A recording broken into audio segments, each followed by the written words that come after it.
Salut les amis, alors aujourd'hui on entame une petite série de tutos très sensibles, pour certains même polémiques si ce n'est tabou. On va parler de grades et du prix qui leur sont associés, alors accrochez-vous un peu quand même, on voit ça ensemble, c'est parti.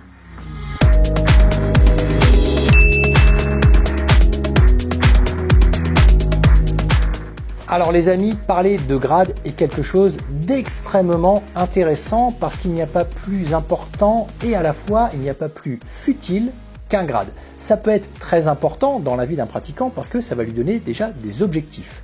Ça lui donne une impression d'évolution, d'avancée, ça lui donne une raison de pouvoir pratiquer pour certains.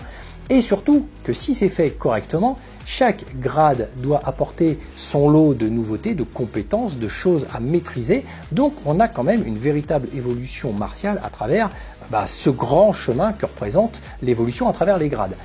Pour certains, c'est aussi une façon de se faire reconnaître par des gens qu'ils estiment énormément, d'avoir beaucoup travaillé. C'est le cas, vous voyez, ici pour la première fois, je vous mets face à une partie du dojo que je ne montre jamais, puisque c'est la partie où j'ai pour moi-même conservé mes titres de formation, mes grades, ce genre de choses.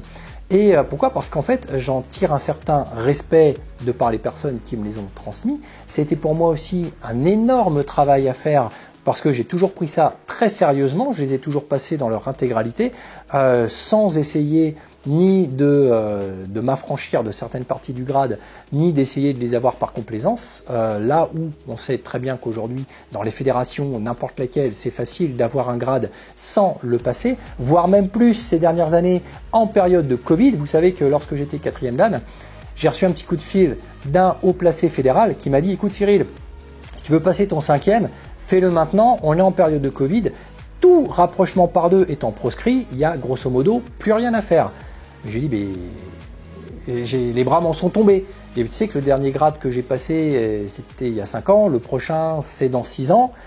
Si je dois passer un grade dans une décennie, j'en aurai pas des tonnes, j'en ai pas des vingtaines des décennies dans ma vie. Donc, si je dois passer un grade dans ma décennie, c'est pour le faire bien, c'est pour m'y atteler, pour essayer de comprendre et essayer à travers mon jury, mes experts, avoir leur ressenti, leur avis, travailler avec eux, cette espèce de discussion, et ça ne doit pas être unilatéral justement. Il doit y avoir cet échange qui est bien plus important et bien plus valorisant que simplement passer un grade. Donc, il faut toujours essayer de le faire, on va dire, le mieux possible pour en tirer une certaine fierté. Et c'est pour ça que je n'en renie aucun. Et c'est pour ça que je les conserve, parce qu'ils font partie de mon identité martiale. Maintenant, je n'en fais pas étal non plus. Je communique pas dessus et on verra la semaine prochaine que j'en ai même certains que je n'expose carrément pas parce que eux, je ne les ai pas placés, je ne les ai pas passés et on me les a donnés. Donc ça, j'en parle pas et pour moi, c'est des grades qui n'existent pas. Donc, il y a certaines fédérations quand même, quasiment toutes, qui ont bien compris qu'au-delà de cette forme de passage respectueux et engagé du grade, il y a quand même une énorme, on va dire, vision égocentrique de son évolution. Oui, parce qu'on reste ni plus ni moins qu'un humain qui va se présenter devant d'autres humains et ces autres humains vont lui dire « Ouais, t'es super, bravo, t'es tellement super, regarde, on va te donner un diplôme, pour comme ça tu pourras montrer aux autres à quel point t'es super. » C'est hyper étrange quand même de se dire « Ah, alors moi je me suis montré devant d'autres, ils m'ont dit super, hop, regardez, c'est marqué sur ma ceinture, et moi regarde ma ceinture, elle n'est pas juste avec des barrettes, elle est carrément d'une couleur différente parce que moi je suis pas super, je suis super, je suis encore mieux que les autres. Et comme ça je vais pouvoir le montrer. » Il y a quand même, c'est hyper étrange, il n'y a que nous pour faire ça, il y a que, parmi tous les mammifères qui existent, il n'y a que nous pour dire « Ah ouais, toi t'es vraiment super, regarde, tiens, une ceinture. » Tiens, alors peut-être que dans certaines tribus de chimpanzés, il y a cette notion de on va mettre le mec le plus super sur un piédestal. Mais en tout cas, se faire juger de cette façon-là et de vouloir des diplômes, ça reste quand même extrêmement étrange. C'est un phénomène égocentrique extrêmement bizarre et les fédés l'ont bien compris. Donc, si certaines fédés œuvrent de manière, on va dire, relativement correcte, avec des tarifs qui peuvent être relativement corrects, certaines fédés ont bien compris qu'un grade peut amener une certaine image, une certaine notoriété égocentrique et sont prêts à vous facturer des centaines d'euros pour passer un grade. Et on va en parler ensemble. Tout ce que je vais vous dire aujourd'hui, c'est pas inventé, c'est pas polémique, c'est pas « oui, il veut mettre de l'huile sur le feu », non, absolument pas. Ce sont des documents officiels fédéraux qui existent dans toutes les structures dont je vais vous parler, qui sont trouvables, qui sont palpables auprès des représentants.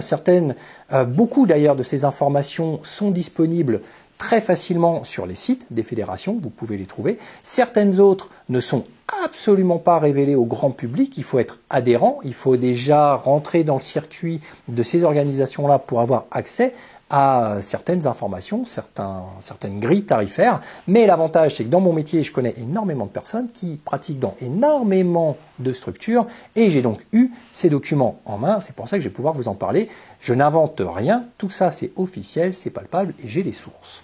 Donc, commençons simple. Vous êtes dans une structure fédérale telle que la Fédération française de karaté. Passer un grade au sein de la structure française de karaté, ça coûte 50 €.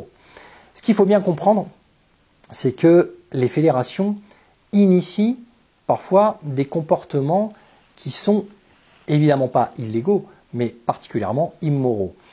Faire payer un grade peut être logique à partir du moment où on va d'une certaine façon offrir une certaine participation, et vous verrez qu'il y a certaines organisations qui parlent de contributeurs.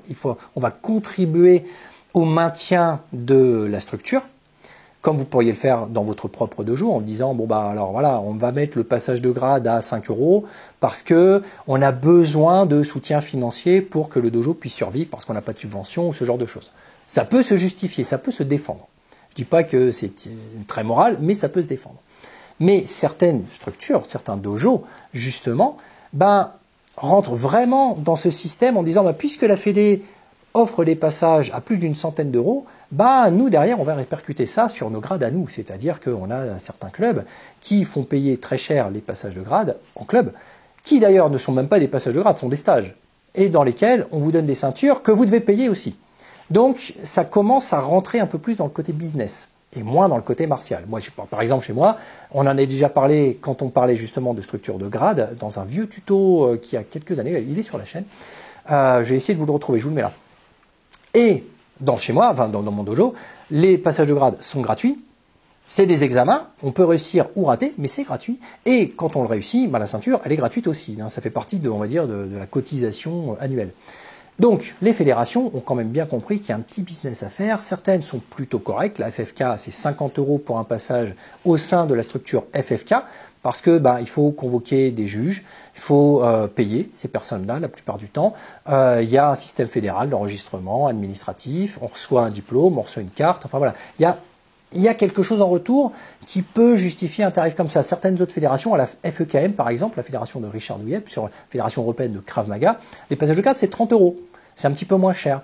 Certaines fédérations, comme la fédé de Iaido, Jodo, Naginata, toutes les arts bushi, quand moi je passe mon grade de Iaido, en fait, ils ont une sorte de double paiement.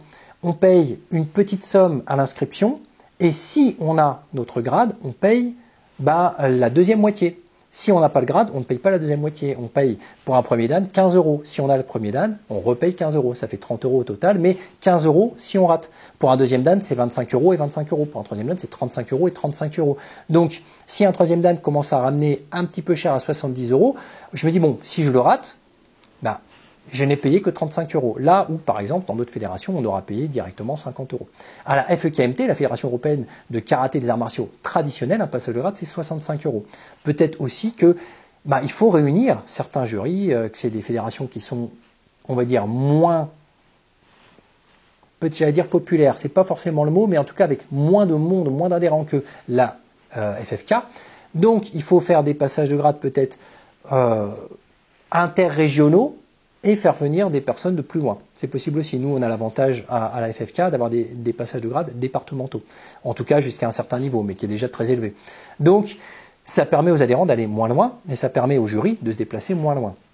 Donc, tout ça se justifie. Mais on va voir que certaines structures fédérales et certaines organisations mondiales n'hésitent pas, en fait, à faire ouvrir le portefeuille aux adhérents et de manière parfois extrêmement discutable. Si on parle de la Takeda Budo, par exemple, qui n'est pas la plus populaire en France, mais qui a le mérite quand même de travailler avec de grands experts, une filiation avec le Japon, la Takeda Budo, elle va proposer des grades qui partent de 50 € et qui vont arriver à 120 €. Ça commence déjà à être une petite somme. Mais elle propose aussi, en fait, des titres, des Menkyo. Vous savez, ces titres de Ranchi, Kyoshi, et que vous pouvez porter et que vous pouvez afficher dans votre club. Les Menkyo, ça commence à 400 € et ça finit à 700 €. Encore une fois, tout ça pour qu'un humain se présente devant d'autres humains et qu'ils lui disent « T'es super, 700 €, hop, on sort le chéquier ». Maintenant, encore une fois, ça dépend de votre pratique, de votre dogme, de votre philosophie. Peut-être que pour vous, c'est quelque chose de très important d'être reconnu par vos pairs et de vous dire « Ok, pour être reconnu, je suis prêt à sortir le portefeuille ». Certaines autres fédérations, comme la fédération d'Aikido et d'Aikibudo, fait passer ses grades le premier dan. Donc fédération, vous avez le site internet, Fédération française d'Aikido et d'Aikibudo. 135 € pour passer un premier dan. Et ça monte à 300 € pour un quatrième dan. Donc là, on commence déjà à sortir pas mal d'euros pour passer un quatrième dan. À la JICA, célèbre JICA en karaté quand même, premier dan, c'est 145 €. Jusqu'à 475 € pour passer un cinquième dan. C'est sur le site de la JICA, j'invente rien, vous pouvez vérifier. Pour s'inscrire, c'est 475 € pour s'inscrire au cinquième dan JICA. Donc, pareil, il faut peut-être faire venir des experts d'un petit peu partout. La somme reste quand même à la charge du pratiquant extrêmement importante. Mais on est loin, on est encore très loin de ce qui peut se faire, en tout cas de plus coûteux.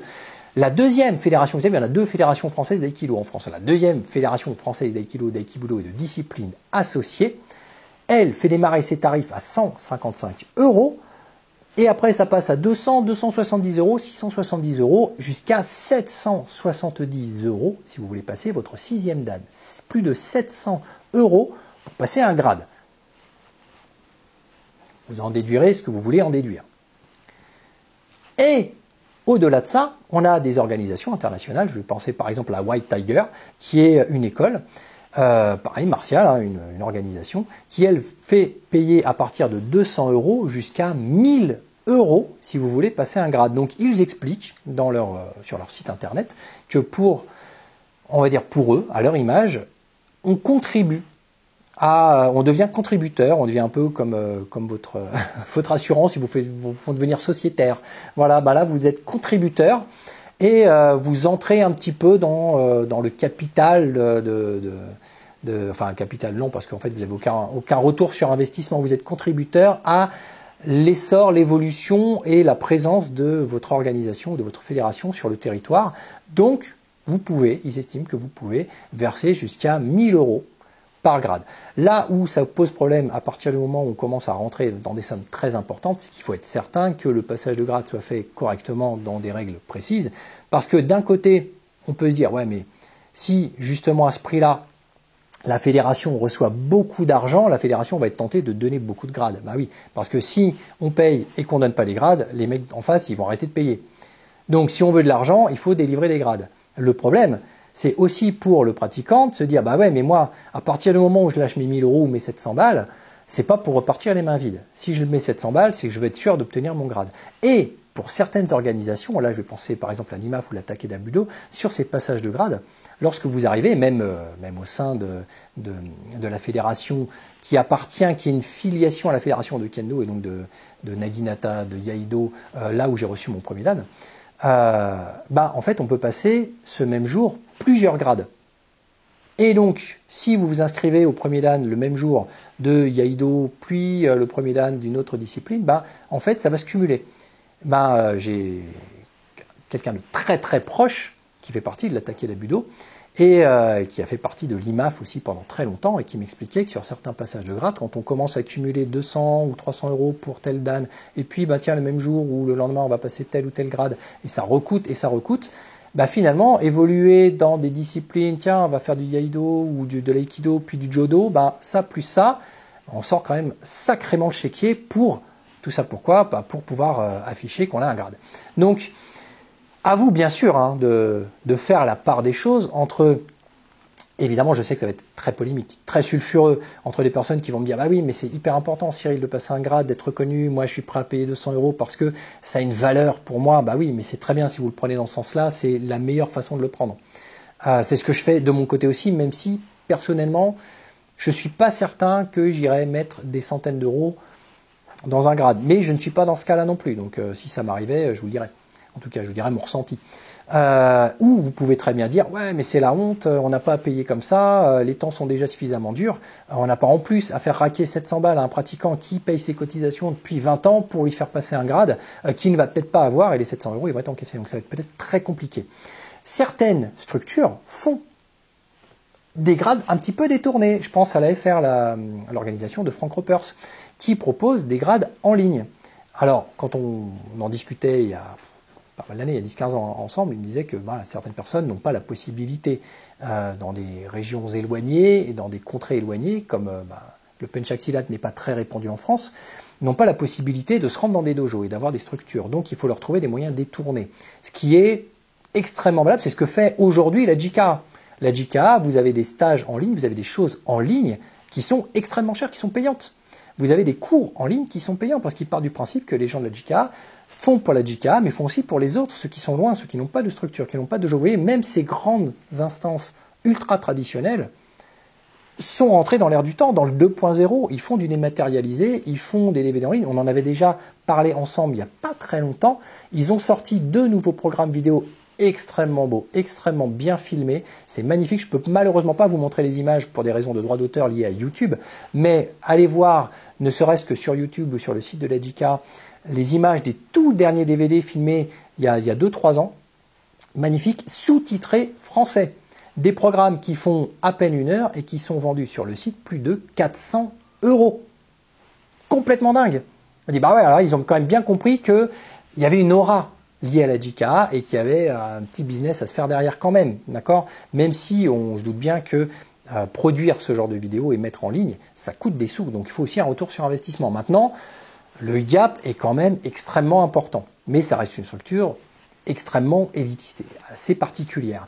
Et bien voilà, l'AFR fait aussi son système de passage de grade en ligne. Vous êtes à distance, vous pouvez depuis chez vous présenter un grade qui sera analysé par des experts à travers des vidéos. Donc là aussi, ça reste aussi très polémique. Ouais, mais est-ce qu'il faut se présenter devant quelqu'un? Est-ce qu'on peut le faire en ligne? Bah ouais, mais qu'est-ce qui s'est passé pendant le Covid? Qu'est-ce qui s'est passé techniquement? Les formations, les grades, entre les personnes qui devaient envoyer des vidéos d'elles-mêmes dans des cours, je l'ai connu en tant que responsable de formation, la fédération nous avait imposé de faire des passages, en tout cas des formations, des examens en distanciel. Très étrange. En distanciel, les gars, dans leur dojo, ils peuvent prendre les prix qu'ils veulent, ils peuvent refaire ce qu'ils veulent. C'était sous couvert d'eux. Et puis finalement, Covid oblige, allez, on donne à tout le monde. Et pour les grades, c'était kiff-kiff. Dans de nombreuses fédérations, et même à l'international, j'ai vu des tournois et des championnats se faire à distance. Alors, faire participer en période très compliquée comme ça, de confinement, trouver des moyens pour que les gens puissent rester actifs, puissent bouger, leur donner un petit peu l'envie, c'est hyper valorisant et c'est très louable. Par contre, dire allez, tu vas payer ton grade et puis tu m'envoies ta vidéo fait dans ton garage et puis derrière on va t'envoyer une ceinture, waouh, c'est très très particulier quand même. Il y a un certain recul à avoir sur ce genre de choses. Peut-être que d'ailleurs parmi vous, j'espère pas, mais peut-être que quelqu'un a passé en distanciel un grade, ou peut-être que quelqu'un a profité, parce que mine de rien, il y a quand même eu une petite recrudescence de passage lors du Covid sur le territoire français, en se disant que oui, puisqu'on ne peut pas s'approcher, il n'y a pas de travail par 2 possible, profitons-en pour venir passer nos grades, tant qu'on n'a plus que 2-3 trucs, on a un kion, un kata à faire, on a hop, c'est fini, on n'a rien à faire. Mais mine de rien, il y a eu beaucoup de personnes qui se sont présentées, qui ont voulu profiter de cette opportunité-là. Donc vous voyez, c'est pour ça que je vous disais en préambule de cette vidéo, que les grades, c'est tout et son contraire. C'est à la fois très important pour l'évolution, mais c'est à la fois très polémique parce que ça touche l'ego. Ça touche l'ego aussi de se dire, ouais, mais j'ai passé quelque chose, j'ai pas envie de le renier, j'ai pas envie de me dire que ce que j'ai passé, ça vaut rien. Ou ou que je l'ai passé de moyens un petit peu détournés, ou de manière pas très fofolle, pas très correcte. On n'a pas envie d'avoir cette image-là de nous et de présenter cette image-là. Donc ça reste très compliqué, très, très polémique justement, très tabou de parler de ce genre de choses. Encore plus quand on y associe de l'argent, on se dit mais toi t'as 300 balles pour passer ton grade. Ouais, quand même. C'est énorme. Donc ça reste encore plus tabou. C'est pour ça que les fédérations qui commencent à faire payer très très cher pour trouver les informations, j'ai quand même dû galérer un petit peu pour vous faire ce tuto parce que c'était pas évident. Alors, ou d'autres fédérations, quand on paye 30 balles, on trouve l'information très facilement. Donc, comme je vous disais, voilà, c'est très ambivalent. Donc, à vous d'en faire ce que vous voulez. Pour moi, un grade, ça doit rester quand même une présentation face à des personnes que l'on estime, que l'on juge correctes, en qui on a confiance. C'est aussi pour ça que c'est aussi important que cela, avec la réforme des grades, de passer son grade en club devant quelqu'un que l'on estime, martialement parlant. Pas juste, puisqu'on se connaît bien, il m'a dit, c'est bon, tu passes, allez, hop, tu auras ton grade, et puis même si je fais pas la totalité de l'exercice, ouais, mais c'est très discutable. Donc, si vous voulez passer en club, vous devez le passer devant quelqu'un où vous êtes sûr d'avoir un grade qui a de la valeur. Donc, si vous voulez être sûr qu'il a de la valeur, il faut estimer la personne pour sa pratique, pour ce qu'il est, pour ce qu'il fait, pour sa philosophie martiale, et ainsi de suite pour on va dire, l'aspect complémentaire des cours. Donc, pour moi, c'est évidemment un sacerdoce, mais ce sera pire la semaine prochaine. Parce que la semaine prochaine, on va basculer de l'autre côté, c'est-à-dire, là, on est encore dans la moralité, dans la légalité. La moralité commence à s'effacer lorsque l'on commence à foutre du 1000 balles pour passer un grade et parfois dans des moyens qui ne sont pas forcément les meilleurs. La semaine prochaine, on va passer dans l'immoralité la plus complète parce qu'on va voir des grades frauduleux, on va parler de prix parfois exorbitants pour des diplômes que l'on n'aura pas passés avec des ressources à la clé. Pour le coup, c'est quelque chose aussi que j'ai mis des semaines, voire des mois à compiler. C'est un gros sujet de fond. La semaine prochaine, on va vraiment, vous voyez, ouvrir la bouteille d'huile là, vous voyez le feu, on va en mettre un peu dessus, ça va exploser. Allez, d'ici là, portez-vous bien, ciao.